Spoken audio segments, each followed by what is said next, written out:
I never imagined that my financial expertise would become my weapon in a family war I didn't start. My name is Emma Davis, I'm 34 years old, and for the past decade, I've built my career as a financial analyst specializing in mortgage securities.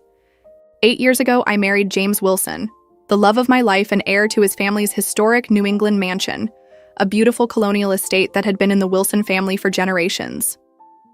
I still remember the exact moment when I discovered that my mother-in-law, Vivian, had rewritten her will with a bloodline-only clause, effectively ensuring I would never inherit anything from the Wilson family, regardless of how many years I spent married to her son.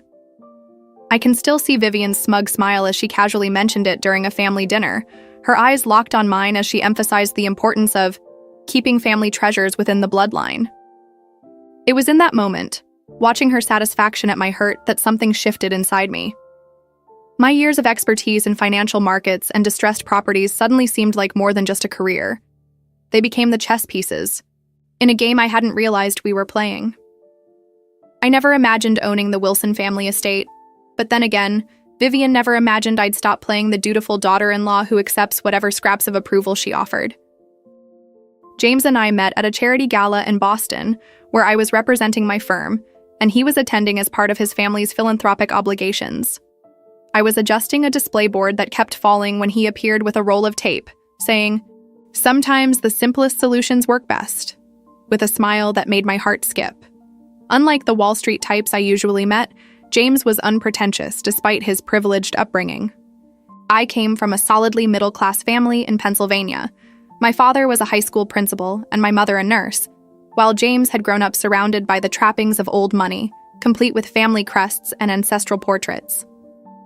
Our first date was at a humble pizza place of my choosing, where he seemed genuinely delighted by the plastic checkered tablecloths and free-flowing tap water. 2 months into our relationship, James invited me to meet his mother at the Wilson estate, a sprawling 19th century mansion with manicured gardens and a view of the Atlantic that took my breath away. Vivian Wilson greeted me with what appeared to be warm enthusiasm, taking my hands in hers and saying, "So you're the young woman who's captured my James's heart." She gave me a tour of the estate, casually dropping comments about how the property had been in the Wilson family for over 150 years and represented their legacy in the community. "Blood runs deep in these walls," she said, patting a wooden beam. "Every Wilson generation has added something to make it truly ours." I was determined to make a good impression and spent the next few months learning family recipes to surprise Vivian, joining her in the garden where she tended prized roses, and asking about family traditions I could help maintain. Looking back, I should have noticed the warning signs. Vivian accidentally excluding me from family photos, her frequent references to James's ex-girlfriend Caroline, who came from a suitable background with connections to all the right families, and how conversations would stop when I entered rooms. James had been especially close to his mother since his father died when he was 15, leaving Vivian to raise him and manage the family's affairs alone. Whenever I'd express concerns about her behavior, James would say, "Mom just needs time to adjust. You're so different from the women in our social circle."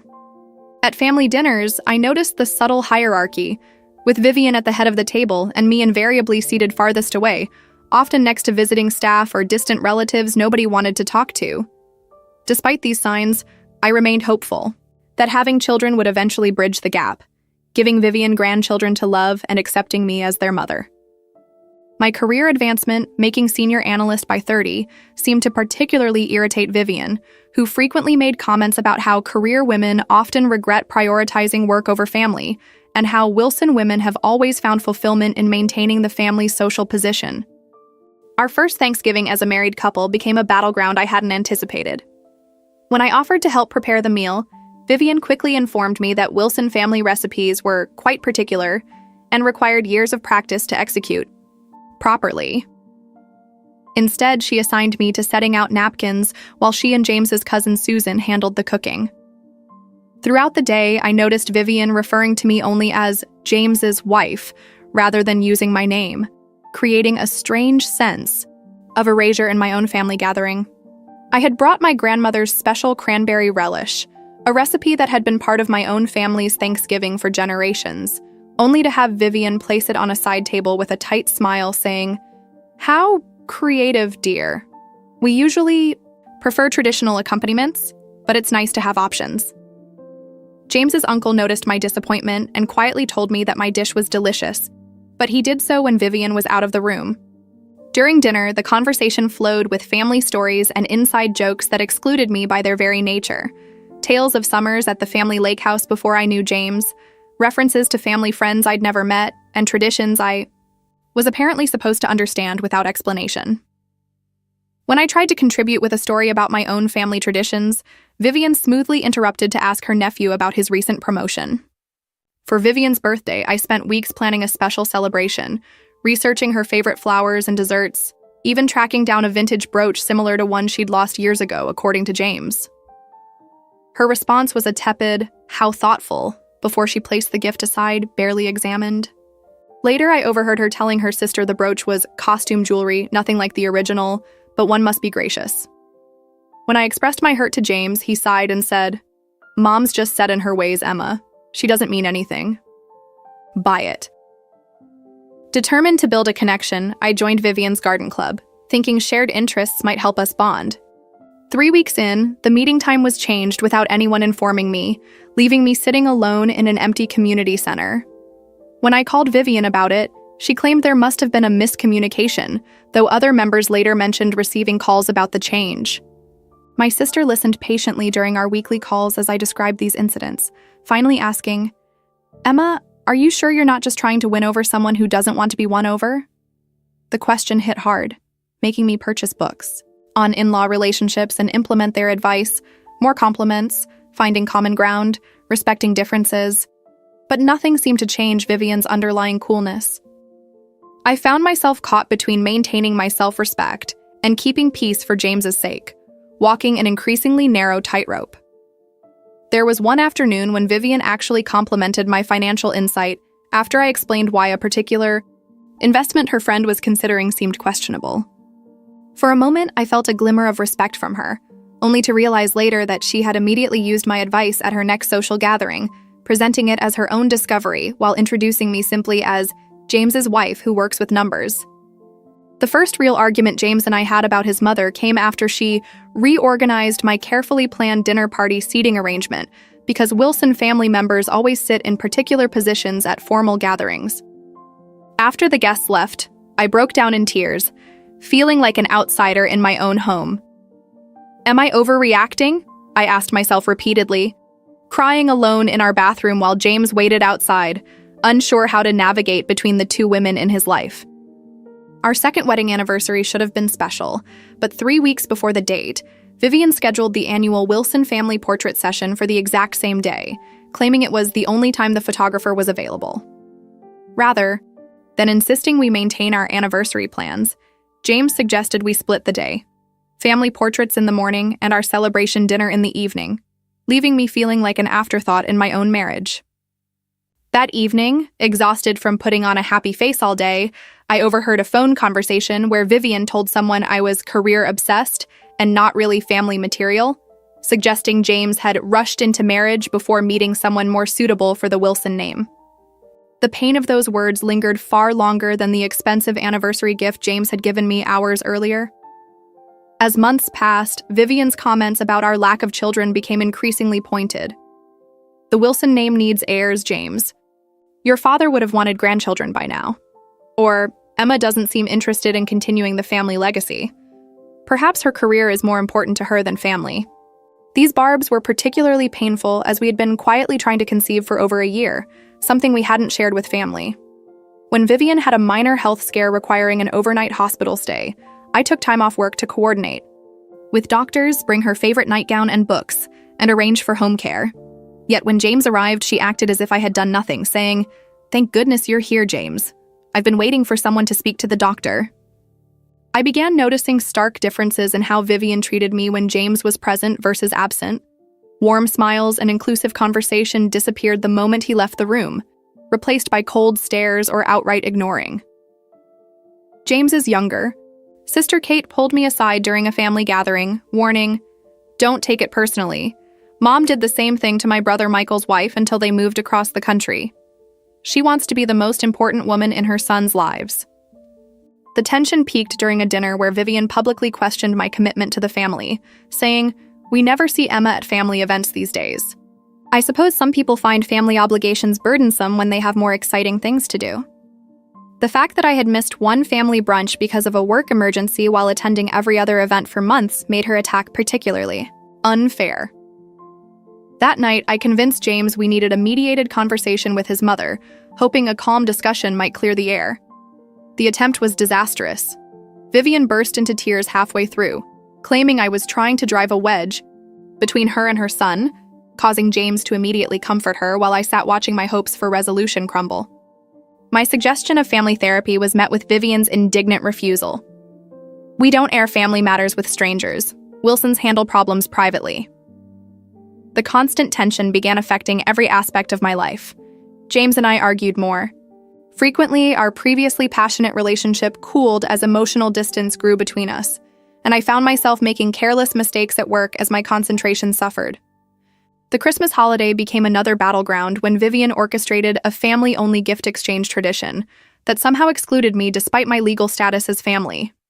When I unwrapped the generic scarf Vivian had given me after seeing the personalized gifts everyone else received, I felt like a charity case rather than a family member.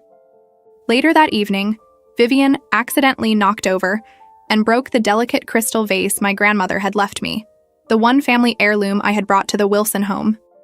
Her apology seemed performative, especially when she immediately added, "Well, at least it wasn't one of the Wilson antiques." That night, James finally acknowledged the pattern, admitting, "I see what's happening, but I don't know how to fix it. She's still my mother, Emma." It was a small validation that nonetheless came too late to prevent the growing rift between us. The hardest realization came during a conversation with Vivian's sister, who casually mentioned that Vivian still referred to me as James's current wife, despite our 8 years together, implying my presence in the family was temporary, despite the lifetime commitment James and I had made to each other. The revelation that would change everything came unexpectedly on a Tuesday afternoon when I returned to the main house to retrieve my forgotten laptop. Vivian didn't hear me enter over the classical music playing, and I paused in the hallway, hearing a male voice I didn't recognize discussing legal matters. "So the bloodline clause is essentially ironclad?" Vivian was asking. "Absolutely," the man, clearly an attorney, replied. "The revised will explicitly states that all assets, including the family estate and heirlooms, pass only to direct blood descendants of the Wilson family. James's wife would have no claim whatsoever, even if James predeceases her." Vivian's satisfied sigh reached me clearly. "Perfect. I've worked too hard preserving this legacy to see it go to an outsider who doesn't appreciate what it means. The Wilson estate must remain with Wilson blood." I stood frozen, a strange buzzing in my ears as my heart pounded painfully against my ribs. My hands grew clammy around my laptop case as I backed away silently, making it to my car before the first sob escaped. I couldn't breathe, couldn't think beyond the devastating confirmation that after 8 years, I was still considered an interloper, someone to be legally guarded against. For 3 days, I carried this knowledge alone, alternating between hurt, rage, and disbelief before finally confronting James in our bedroom.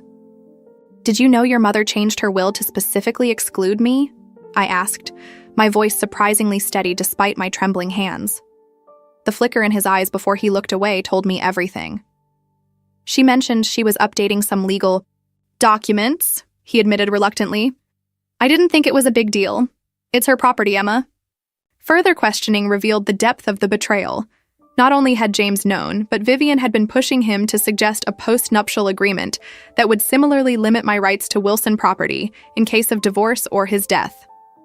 While he had refused that request, he'd said nothing about the will changes. I spent nights researching inheritance laws while James slept beside me, learning exactly how thoroughly Vivian had worked to erase me from the family's future. The knowledge festered until I finally confronted Vivian directly while James was traveling for work. "I know about the will changes," I said simply when she opened her door. Her expression shifted from surprise to defiance without a trace of shame. "I'm simply protecting the Wilson family legacy," she replied calmly. "Surely you understand that these properties and heirlooms represent generations of our family history." The emphasis on our cut deeply as she continued. Anyone would take reasonable precautions to ensure family treasures remain within the bloodline. Her implication was clear. She believed I had married James for his money and position. The family meeting Vivian called the following week to discuss estate planning felt like a public humiliation designed specifically for me. Seated at her massive dining table, Vivian clinically outlined how each piece of the Wilson estate would be distributed to blood family members only, her eyes occasionally flicking to me with something close to triumph. Some relatives looked uncomfortable but remained silent, while others nodded approvingly at her prudent planning. When James's cousin asked about spouses' rights, Vivian smoothly explained that provisions were made for lifelong Wilsons, not those who marry into the family. I sat rigid through the entire discussion, feeling James's occasional sympathetic glances that offered comfort, but took no real stand. That night, looking at old photos of Vivian with James's previous girlfriends, all from appropriate backgrounds, I realized with sickening clarity that no matter what I did, Vivian had decided I was unsuitable from the beginning. James made a weak attempt to defend me later. "Mom's just being cautious. It doesn't mean she doesn't accept you." But his words rang hollow against the evidence. We began sleeping in separate bedrooms, the physical distance reflecting the emotional chasm growing between us. Desperate to process my feelings, I started seeing a therapist who helped me recognize the years of subtle undermining I had endured while trying to belong in a family that had predetermined my outsider status. In those sessions, I reached my darkest moment, questioning not just my marriage but my own worth, wondering if there was something fundamentally wrong with me that made me so undeserving of acceptance in Vivian's eyes. What if she's right? I asked my therapist through tears. What if I don't deserve to be part of their legacy? The annual Wilson family reunion became the breaking point in a way I never could have anticipated. 150 guests were expected at the estate. Cousins, second cousins, and family members so distant they required introduction cards. I spent weeks anxiously preparing, selecting the perfect conservative dress, practicing small talk in the mirror, and extracting James's promise that we would present a united front. "I'll be right beside you the whole time," he assured me, squeezing my hand. My heart sank the moment we arrived at the pre-party family gathering and I overheard Vivian telling her nieces about the will changes. "It's simply protection against gold diggers," she was saying in a stage whisper clearly meant for my ears. "The bloodline clause ensures that opportunists can't walk away with family treasures they have no right to." When dinner was served, I discovered Vivian had placed me at the children's table, literally segregating me from the adult family members.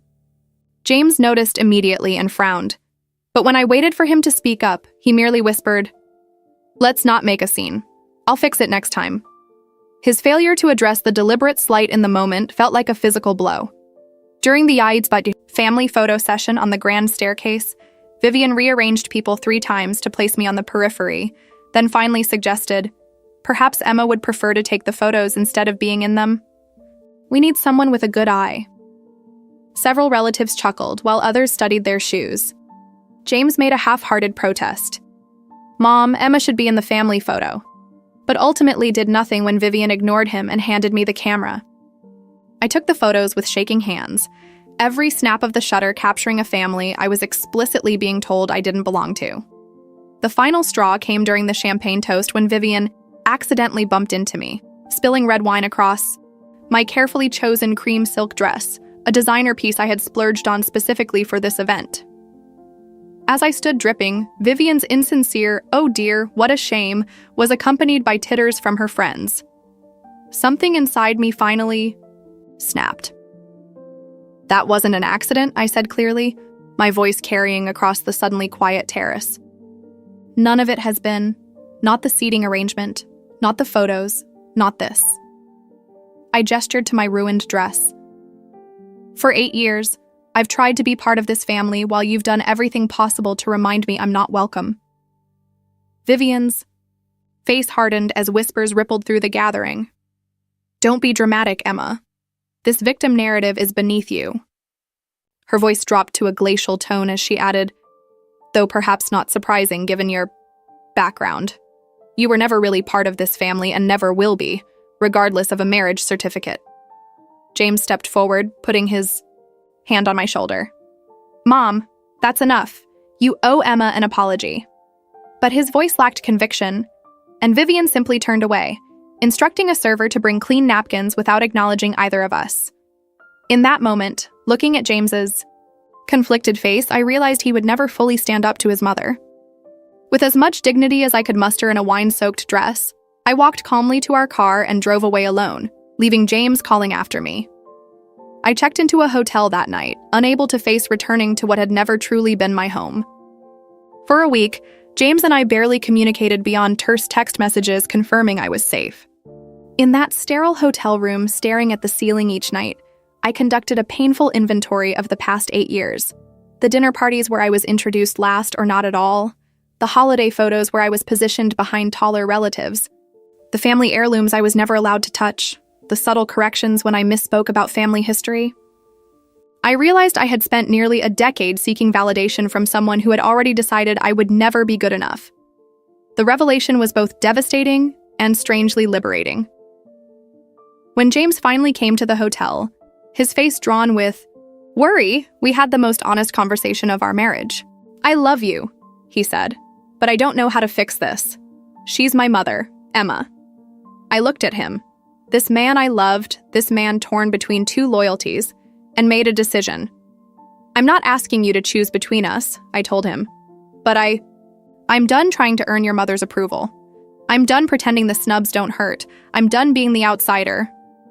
We agreed to continue our marriage, but with one fundamental change that crystallized in my mind with perfect clarity. I needed to stop playing by Vivian Wilson's rules and start making some of my own. Returning to work became my salvation, the familiar world of numbers and analysis providing structure when my personal life felt chaotic. I threw myself into projects, staying late analyzing mortgage-backed securities and distressed debt acquisitions, my specialty for the past 5 years. Few people understood the satisfaction I found in identifying undervalued debt obligations, negotiating their purchase, and strategically handling the underlying assets. It was during a routine industry networking event that I overheard a colleague mention the Wilson name in connection with refinancing difficulties. My ears perked up instantly, but I maintained a neutral expression as I casually steered the conversation toward coastal New England properties. "The old money families are facing the same cash flow problems as everyone else," my colleague remarked. "All those historic properties with enormous maintenance costs and property taxes, they look wealthy on paper but are often house poor in reality." That night, I began researching the Wilson family finances with the same methodical approach I used for professional assessments. What I discovered stunned me. Vivian had refinanced the family estate multiple times over the past decade, pulling out equity for everything from property renovations to covering investment losses. The most recent mortgage was underwater, the debt exceeding the property's current market value, and county records showed she had missed 3 payments in the past year. The estate that had been leveraged against me was itself leveraged to the hilt, a house of cards maintained by Vivian's careful image management. I sat at my computer until 3 a.m., wrestling with an idea so audacious it both thrilled and terrified me. My professional expertise was in acquiring distressed debt. What if I purchased the Wilson Estates mortgage through an anonymous LLC? Legally, it would make me the lender, giving me the power to foreclose or modify terms. Ethically, it created a conflict that kept me awake for days. I sought advice from my mentor, Richard, carefully anonymizing the specifics. "Is it wrong to use professional knowledge in a personal situation?" I asked him over coffee. His response was measured. "Financial transactions are governed by laws, not emotions. The question isn't, can you, but should you? And only you can answer whether the outcome serves justice or vengeance." Further research confirmed the legal soundness of my plan. Nothing prohibited a family member from purchasing debt as long as proper disclosure occurred at the appropriate time. Creating Wilson Property Holdings LLC took 3 days and several $1,000s in legal fees, designed specifically to hide my identity until legally necessary to reveal it. Negotiating with Coastal Savings Bank for the purchase of the debt was straightforward business language. Expressions of interest in acquiring distressed assets, discussions of discount rates, due diligence on property values. With each step, I documented everything meticulously, creating files that would withstand the legal scrutiny I knew would eventually come. The emotional toll of executing this plan while maintaining normal relations with James and his family was exhausting. I compartmentalized ruthlessly, keeping my professional actions separate from family dinners, where Vivian continued her subtle digs. When my parents visited, I confided parts of my plan to them over dinner at their hotel. My father's brow furrowed with concern. "Emma, are you sure this won't just escalate the situation? Legal power moves rarely heal family wounds." My mother, who had witnessed years of Vivian's treatment, was more understanding. "Sometimes standing up for yourself means using the tools you have. Just be certain this is about self-respect, not revenge." The 30-day waiting period while the acquisition finalized was excruciating. I prepared for all possible outcomes: Vivian's anger, James's sense of betrayal, family members taking sides, while reminding myself that I was simply engaging in a legitimate business transaction, not the emotional warfare Vivian had waged for years. When the final paperwork arrived making me the legal holder of the Wilson estate mortgage, I experienced a dizzying mix of vindication, power, and lingering doubt. Had I crossed a line from self-defense into aggression? I kept the development secret from James, not wanting to place him in the impossible position of divided loyalty before necessary.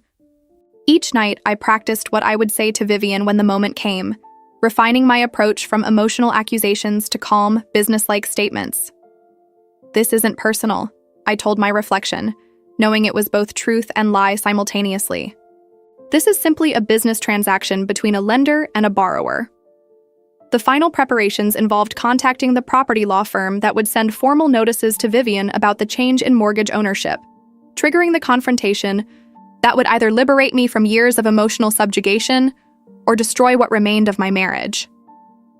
The bank notices arrived at Vivian's address on a Tuesday, formal letters explaining that her mortgage had been purchased by Wilson Property Holdings LLC and requesting contact regarding missed payments and modification options.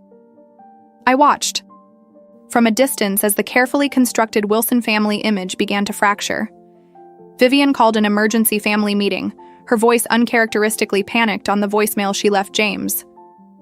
"The bank is threatening foreclosure. I need everyone here Saturday to discuss options." I dressed carefully that morning in a charcoal business suit that projected confidence, applying makeup with precision while my stomach churned with anticipation. James and I arrived to find the usually immaculate drawing room in disarray, with Vivian's normally perfect appearance similarly disheveled. Cousins, siblings, and family financial advisors huddled in concerned groups, while Vivian stationed herself at the center, a portfolio of documents clutched to her chest. "The bank has sold our mortgage to some vulture company," she announced, when everyone was seated. "They're threatening to foreclose if we don't bring the payments current immediately." The revelation of financial difficulty clearly shocked many family members who had believed the Wilson fortune was secure. "How much are we talking about, Aunt Vivian?" asked James's cousin Michael, a financial advisor himself. Vivian's reluctant answer, nearly $180,000 in missed payments plus penalties, sent a ripple of dismay through the room. I observed the chaos with outward calm while my heart hammered against my ribs. Various solutions were proposed and discarded. Family loans, insufficient. Refinancing, impossible given the current debt ratio. Selling family heirlooms, too time-consuming. Throughout the discussion, I remained silent, watching Vivian's composure crumble as the family's financial reality was exposed. Finally, I cleared my throat. "I'd like to request a private meeting with Vivian to discuss a possible solution," I said calmly. The room fell silent as Vivian's eyes narrowed with suspicion. "Whatever you have to say can be said in front of family," she replied sharply. I simply shook my head. "I think you'll prefer privacy for this particular conversation." Something in my tone must have registered because after a moment's hesitation, she nodded stiffly. "We can use the study." The following day, I arrived at Vivian's house alone, dressed in another business suit with my hair pulled back severely. She opened the door with visible reluctance, her greeting frigid as she led me to the book-lined study where generations of Wilson business had been conducted. "James tells me you believe you have a solution to our temporary financial situation," she began, gesturing for me to sit while remaining standing herself. A power move I recognized immediately. I confirmed, remaining standing as well. But first, I'd like to talk about this house and what it means. Vivian's impatience flickered across her face. This estate has been in the Wilson family for generations. It represents our history, our legacy. I cut her off gently. I'm well aware of what it represents, Vivian. You've made that abundantly clear for 8 years, particularly with your recent will changes to ensure I never have any claim to it. Her eyes widened slightly at the direct reference, but she recovered quickly. Family properties should remain within the bloodline. I've simply taken reasonable precautions. I nodded, opening my briefcase to remove a folder of documents. I understand protecting what you value. In fact, I've recently made an investment to protect something I value, my self-respect. Sliding the mortgage acquisition documents across the desk, I watched comprehension dawn on her face as she read. I now own your mortgage, Vivian. Her disbelief quickly morphed into fury as she grasped the implications. This is impossible. This is manipulation. Fraud. Her hands trembled as she flipped through the documentation. Actually, it's completely legal. Wilson Property Holdings LLC acquired your distressed debt at a significant discount. As the lender, I'm now entitled to either collect the overdue payments or begin foreclosure proceedings. The color drained from Vivian's face as she realized the position she was in. You vindictive little gold digger, she hissed, mask of propriety, finally dropping completely. You've planned this all along, worming your way into our family to steal our legacy. I remained calm in the face of her anger. I've planned nothing except building a career in financial analysis while trying to be accepted by my husband's family.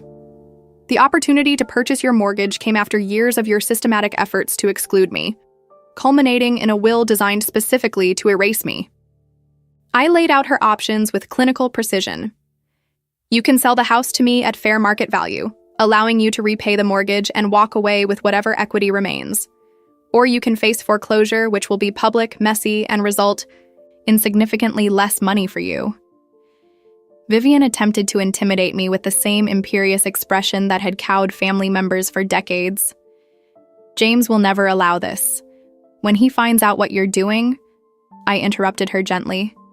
James already knows I purchased distressed property as an investment. He doesn't yet know it's this property. Vivian's expression shifted as she calculated her next move, suddenly switching to tears. Emma, please. This house is my life. Everything I've worked for. How can you do this to family? The manipulation that might have worked months earlier fell flat now. That's the point, Vivian. For 8 years, you've made it clear I'm not family. The woman you excluded from photos, seated at children's tables, and wrote out of your will doesn't owe you family loyalty. In desperation, Vivian reached for her phone. I'm calling James. He needs to know what his wife is doing. James arrived 20 minutes later, confusion turning to shock as Vivian tearfully explained the situation, painting herself as victim of my calculated financial attack. I waited until she finished before speaking. Everything she's saying about the mortgage purchase is true, I acknowledged, meeting James's stunned expression. What she's not telling you is why. After 8 years of being treated as an outsider, culminating in a will specifically designed to exclude me as if our marriage means nothing, I decided to stop playing by rules designed to keep me powerless.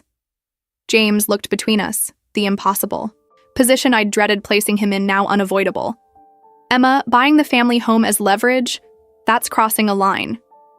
I nodded, acknowledging his perspective while standing firm. So was discovering my mother-in-law considers me so beneath her family that she created legal documents ensuring I would have nothing if something happened to you. And that you knew about it and said nothing. Vivian collapsed dramatically, into a chair, dabbing at her eyes. See how she's trying to turn you against me? After everything I've done for both of you? James looked torn between the woman who raised him and the woman he married. I need time to think about this, he finally said, his voice strained. I nodded, gathering my documents. You have 30 days to decide whether to sell the property to me voluntarily or face foreclosure proceedings, I informed Vivian, adopting the same business-like tone she had used when explaining her bloodline-only will. I'll have my attorney contact yours with the formal offer. Walking out of that house, leaving Vivian sobbing and James standing stunned between us, I felt simultaneously powerful and terrified. During the drive home, my emotions swung wildly between triumph at finally standing up for myself and guilt about using financial leverage in a family conflict. That night, I barely slept, wondering if I had just destroyed my marriage in my quest to find justice for years of subtle cruelty. James didn't come home until after midnight, his face a mask of conflicted emotions, as he found me still awake in our living room. "How could you do this behind my back?" he demanded, anger and betrayal evident in his voice. "You deliberately targeted my family home, the place where I grew up, where all my memories are." I remained calm despite my racing heart. "I purchased distressed debt through my company, which is exactly what I do professionally. The fact that it was your mother's property became relevant only after years of her treating me like an unwelcome intruder in a family I married into." Our argument lasted hours, dissecting loyalty, family, and betrayal from every angle. "She's my mother, Emma. Regardless of how she's treated you, this feels like you're forcing me to choose." When dawn broke, James packed a bag, saying he needed space to think. "I love you, but I don't know if I can get past this." His absence left a painful void, but I refused to second-guess my decision. Over the next week, my phone buzzed constantly with messages from Wilson family members. Some were viciously angry. James's cousin Patricia called me a calculating social climber, while others were surprisingly supportive. James's sister Kate texted, "Mom did the same thing to Michael's wife before you. Maybe someone finally..." Standing up to her is overdue. Vivian predictably hired Bernard Lockwood, the most aggressive property attorney in the state, to fight my claim. His sternly worded letters threatening legal action received a simple response from my own attorney. The debt acquisition was completely legal and properly disclosed. Mrs. Wilson Davis holds all legal rights as the lender. Their subsequent investigation confirmed what I already knew.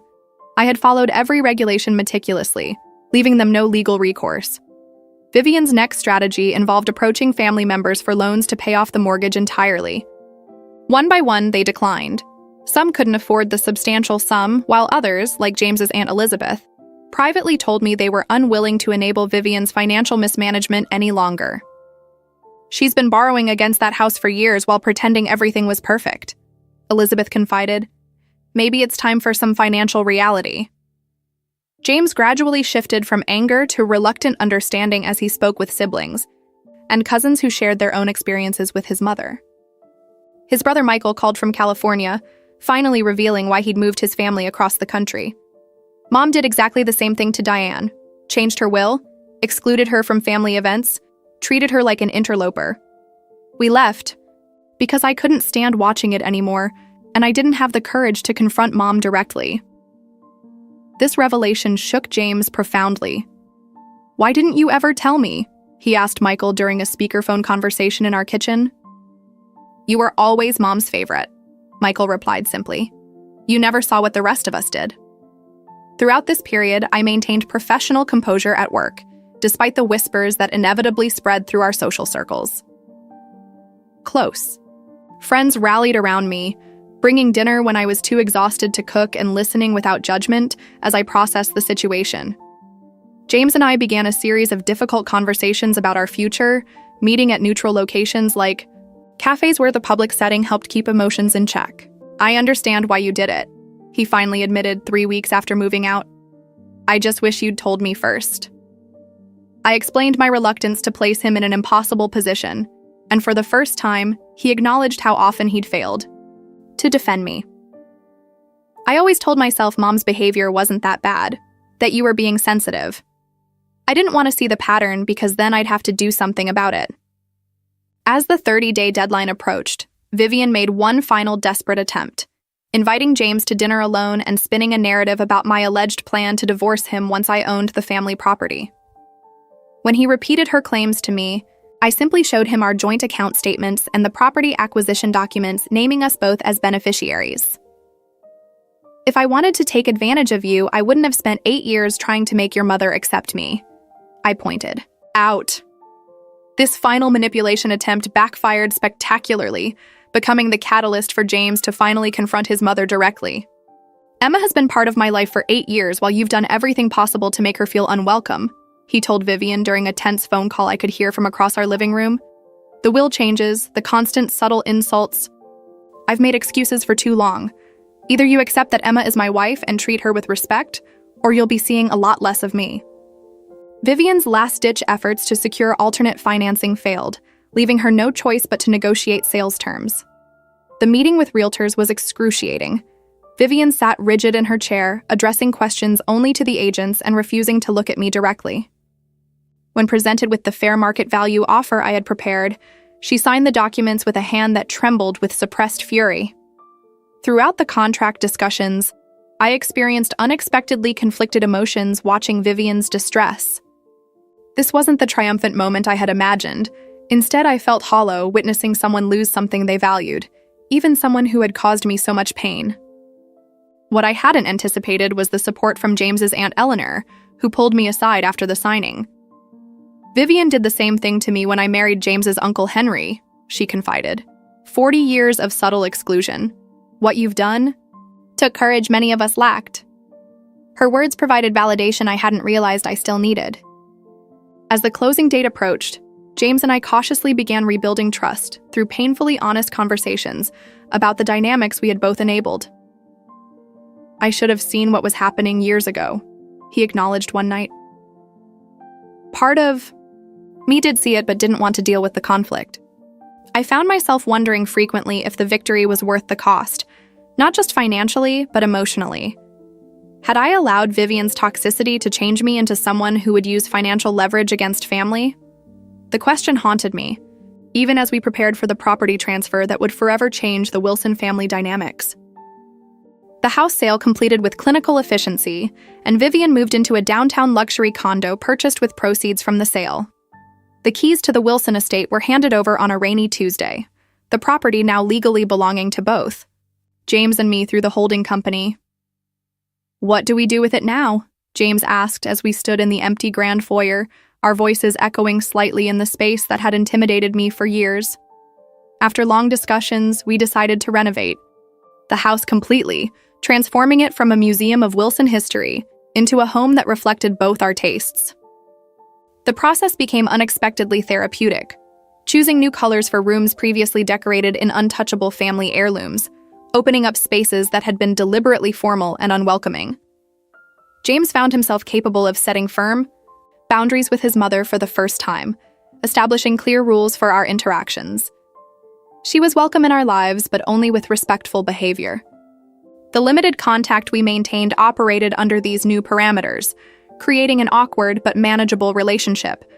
Initially, I expected revenge to taste sweeter than it did. The satisfaction of finally standing up for myself was real, but it came with an awareness that power used primarily to hurt others, even those who hurt you first, creates its own kind of poison.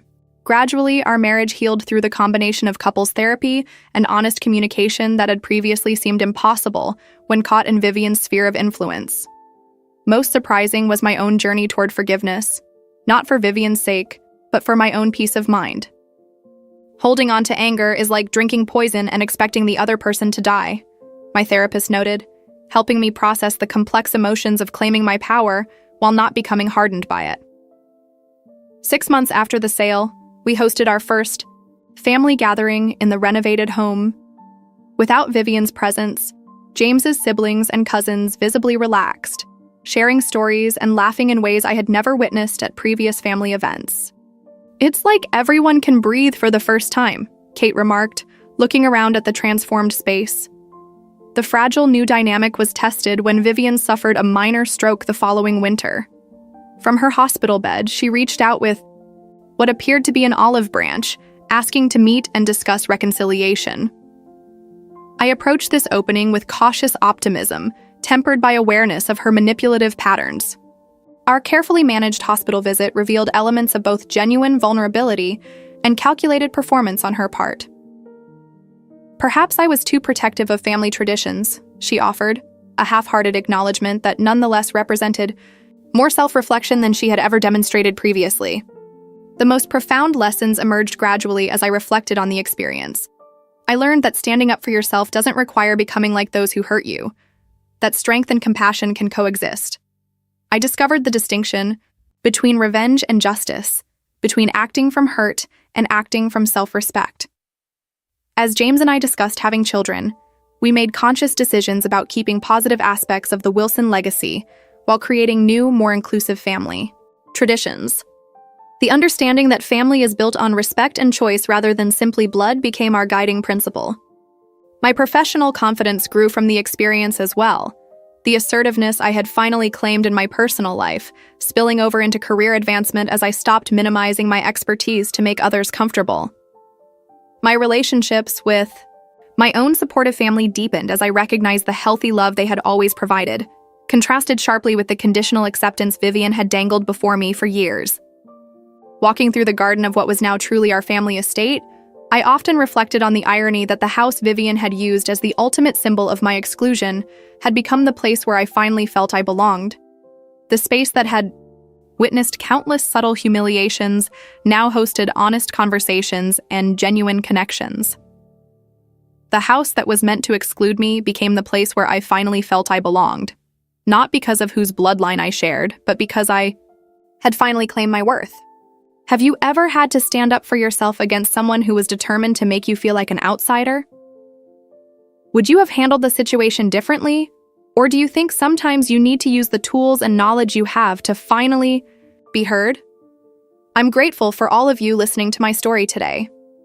If it resonated with you, please consider subscribing to hear more stories about finding strength in difficult family situations. Remember that your worth isn't determined by someone else's inability to see it. Sometimes the family we create matters more than the family we're born or marry into.